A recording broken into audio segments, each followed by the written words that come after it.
Bonsoir à tous. Bonsoir, je suis Jonathan Simon Selem, certains d'entre vous me connaissent déjà.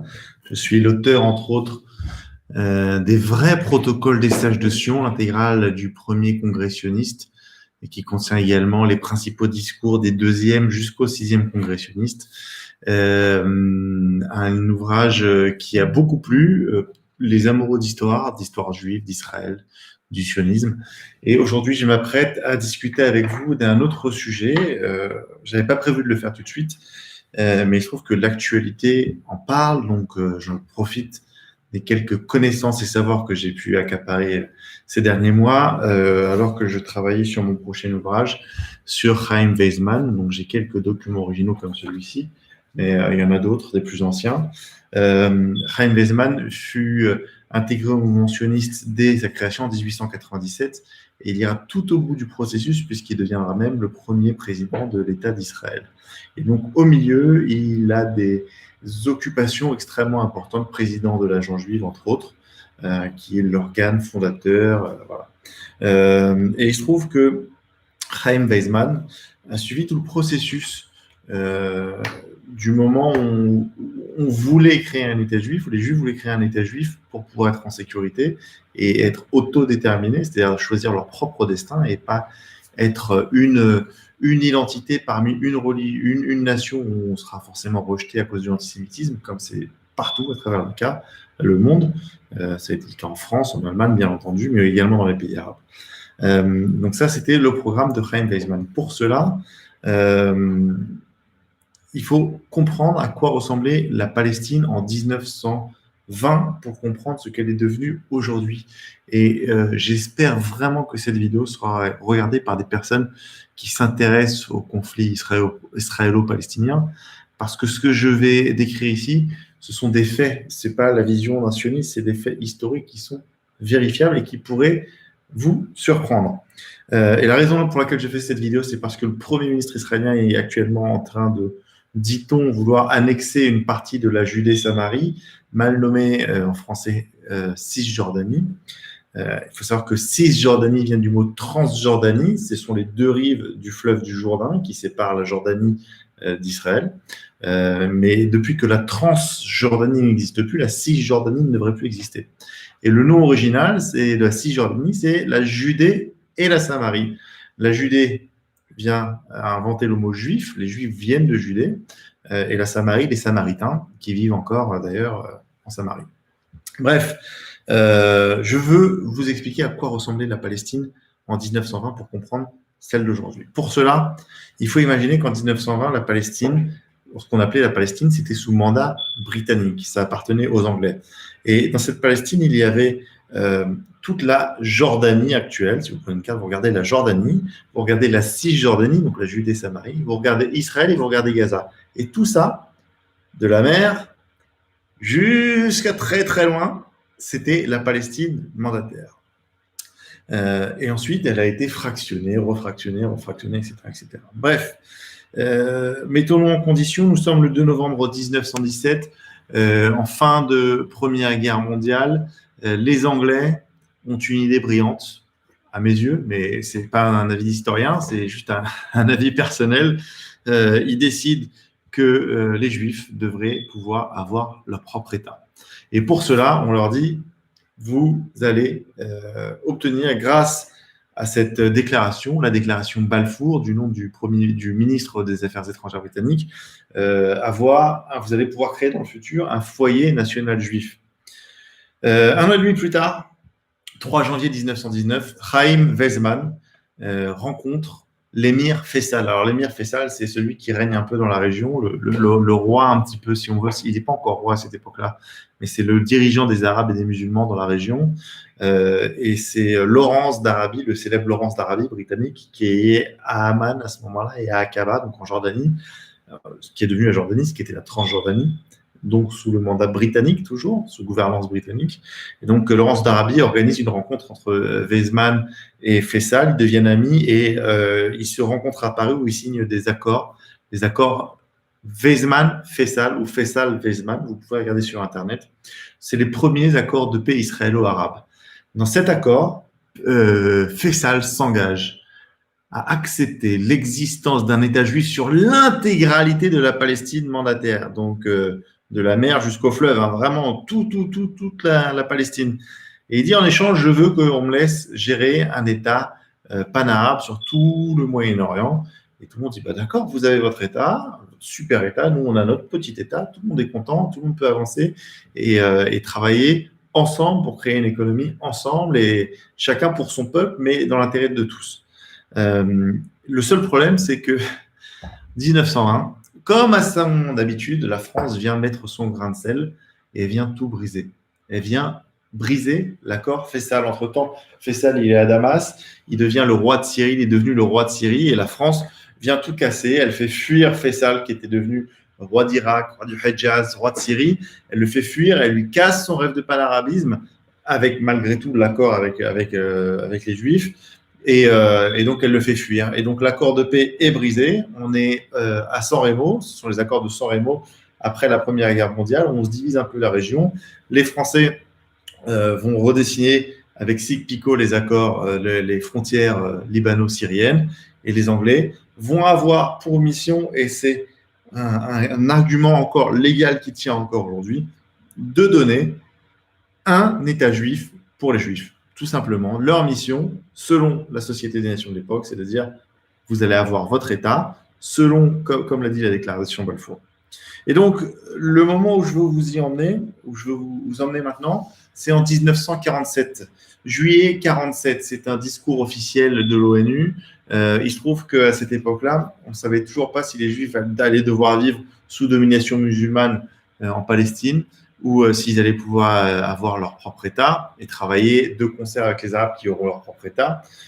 Et donc, la Société des Nations, la nouvellement nommée Organisation des Nations Unies, est à Jérusalem, dans le bâtiment du YMCA, juste en face de King David. Ceux qui connaissent Jérusalem connaissent forcément cet hôtel.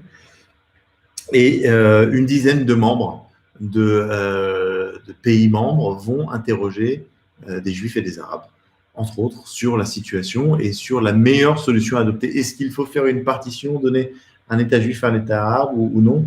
Et donc, Weizmann, qui a suivi tout le processus de création, si j'ose dire, de l'État d'Israël, même s'il n'est pas encore né à cette époque-là, on ne sait même pas s'il va naître, va témoigner. Et dans son discours que je vais lire, qui est donc original ici, mais que j'ai traduit en français et qui sera disponible dans un livre sur Chaim Weizmann dans plusieurs mois, va expliquer la situation très brièvement, enfin très longuement, mais je vais reprendre assez brièvement. Et il va expliquer que la Palestine originale a été prévue pour être 5, 6, 7 fois plus grande, que déjà on l'a coupée en deux, et qu'en plus du coupage en deux, c'est déjà difficile pour les Juifs de l'accepter, mais on accepte encore de le couper en deux pour y mettre les Juifs, en plus au lendemain de la Shoah. Et donc, c'est un argument qu'on a bien oublié aujourd'hui, mais que Weizmann rappelle parfaitement dans son discours. Il dit, c'est très difficile pour nous de l'accepter, parce que vous nous avez déjà amputés, mais on va quand même l'accepter, et puis on serait content d'avoir pour voisins les Arabes dans un esprit de paix. Weizmann était un grand pacifiste et un grand chef d'État. Quoi qu'il arrive, je commence le discours. Excusez, je n'ai pas ni le talent ni la verve de Chaim Weizmann, du docteur Chaim Weizmann, mais j'espère que vous comprendrez, et c'est juste 3-4 feuillets que je vais vous lire pour que vous puissiez bien comprendre la situation. J'en viens maintenant à la solution du problème. Mais avant de le faire, je voudrais citer 2 opinions qui ont été exprimées lors de la publication de la déclaration Balfour par le gouvernement de Sa Majesté. L'une est exprimée dans un télégramme que l'ambassadeur britannique à Petrograd puis à Pétersbourg a reçu du ministère des Affaires étrangères. Ce télégramme se lit comme il suit.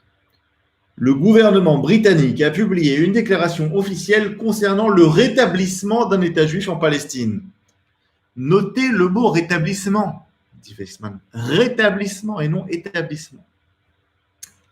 Puis, une citation qui vient de l'histoire de M. Lloyd George. Alors, Lloyd George, à l'époque, c'était le premier ministre britannique. Citant une opinion exprimée par M. Balfour au cabinet ministériel avant la déclaration Balfour. La déclaration Balfour n'implique pas nécessairement la création rapide d'un État juif et indépendant, ce qui est une question de développement progressif conformément aux lois ordinaires de l'évolution politique. En fait, quand ils ont sorti la déclaration Balfour, ils ont dit on prévoit le mandat pour un foyer national juif, mais on sait que ça ne viendra pas tout de suite. C'est tout un processus qui prendra des années, voire des décennies. Et donc, c'est ce que Weizmann est en train d'expliquer à l'Organisation des Nations Unies. Puis il reprend.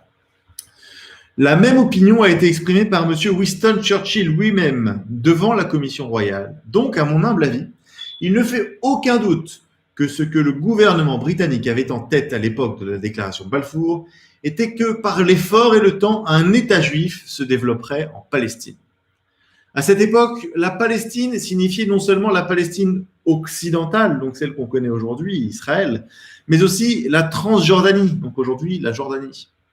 La Transjordanie n'est apparue sur la scène historique qu'en 1922 ou 1923, elle n'existait pas avant. Et les citations que je viens de vous donner se réfèrent aux années 1917 et 1918. Quelle est donc la solution au problème épineux que vous, messieurs, êtes appelés à résumer?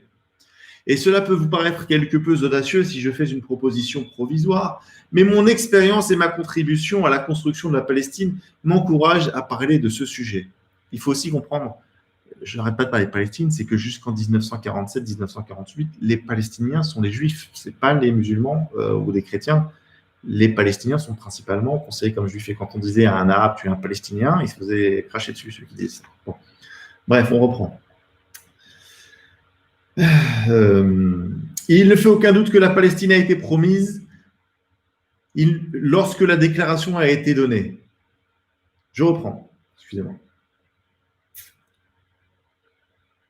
Il ne fait aucun doute que lorsque la Palestine a été promise, lorsque la déclaration Balfour a été donnée, lorsque le mandat a été décrit, par Palestine, on entendait Palestine et Transjordanie.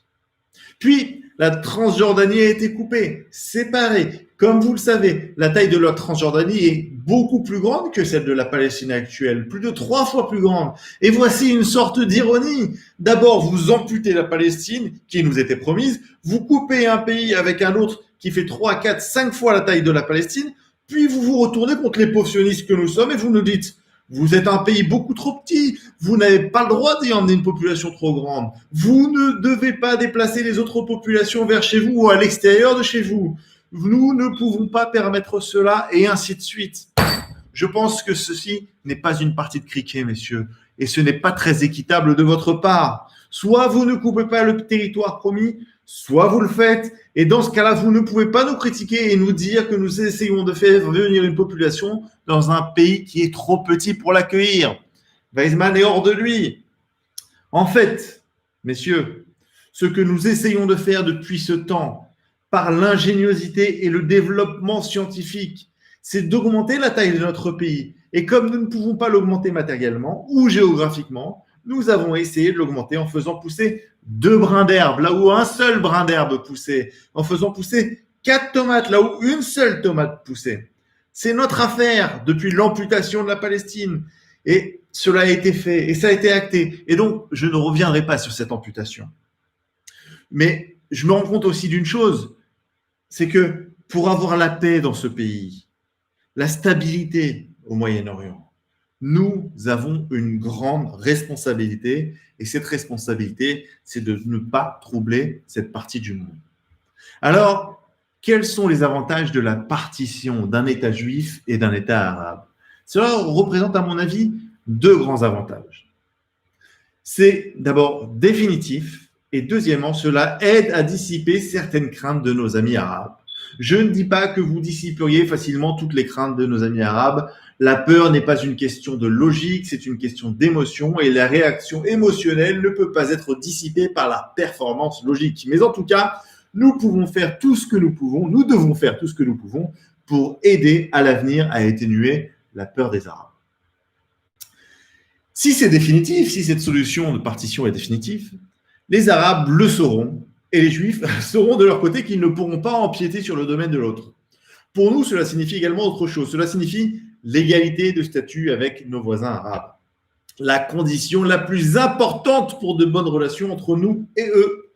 Tant qu'ils ne nous considéreront comme inférieurs sur le plan politique, ils ne voudront pas faire la paix avec nous.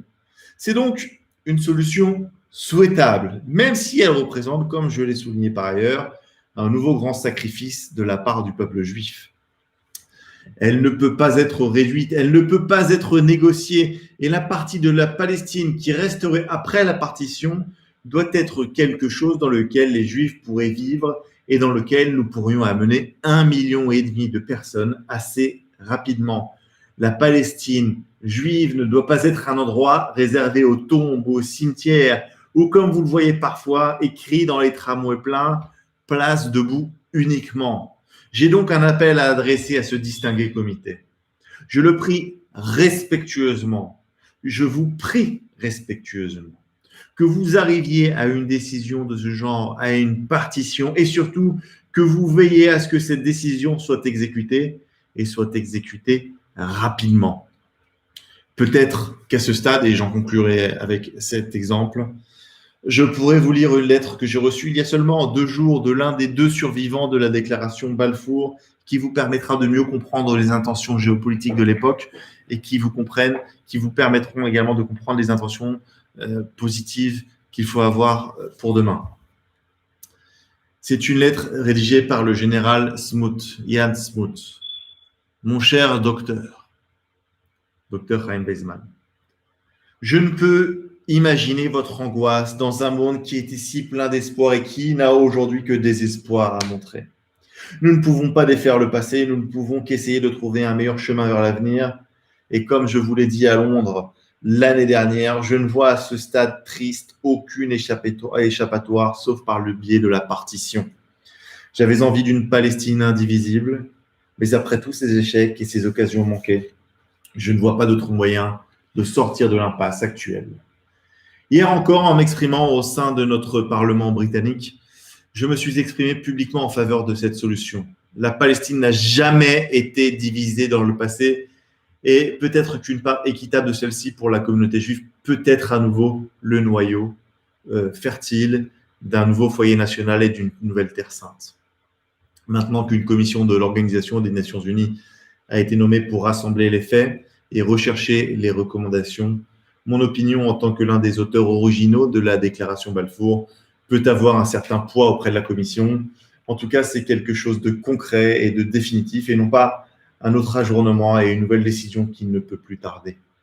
Ce doit être une misère déchirante pour vous de vivre au milieu de toute cette scène de frustration et de souffrance, d'anarchie et de contre-loi, vous qui avez travaillé si dur et si longtemps pour entrer dans la promesse.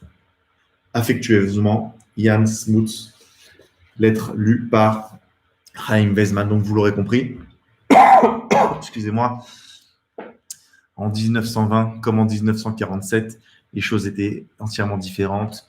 La Palestine qui a été promise aux Juifs était énorme et ça a été promis dans des décrets, des lois internationales qui sont encore aujourd'hui reconnues par le droit international.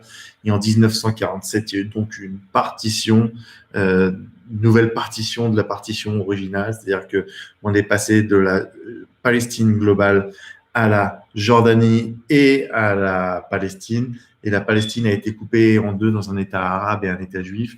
Et à peine l'État juif créé, les nations arabes se sont liées pour une guerre, ce qu'on appellera la guerre d'indépendance en Israël, qui a été perdue en plusieurs mois par les Arabes et qui a permis aux Juifs de gagner du terrain lors d'une guerre défensive, ce qui est tout à fait donc légal parce que Israël et les Juifs ne voulaient pas gagner ce terrain-là. Ils voulaient une vraie partition, une vraie dynamique avec les Arabes. En tout cas, vous l'aurez compris. J'espère que ça vous a plu. Ça a été un petit peu long. Je vous retrouverai dans quelques mois avec un livre spécial sur Chaim Weizmann, ce grand visionnaire qui ira de 1897 jusqu'à sa présidence. Et en attendant, pour ceux qui veulent me retrouver, qui aiment l'histoire juive, l'histoire d'Israël, du sionisme, ceux qui ne l'aiment pas mais qui aimeraient la comprendre, je vous invite vraiment à lire mon premier livre, Les vrais protocoles des sages de Sion. C'est, à mon avis, un ouvrage extrêmement intéressant pour ceux qui veulent connaître un peu la situation des Juifs en 1897, donc en pleine affaire Dreyfus. Voilà. Je vous souhaite à tous bonne paix, parce que c'est ce que nous souhaitons. une bonne paix pour tout le monde. Une bonne lecture et plein de connaissances, parce qu'il n'y a que la connaissance qui nous permettra à tous de sortir de nos carcans pour évoluer et tendre un peu la main à l'autre. Je vous souhaite à très bientôt.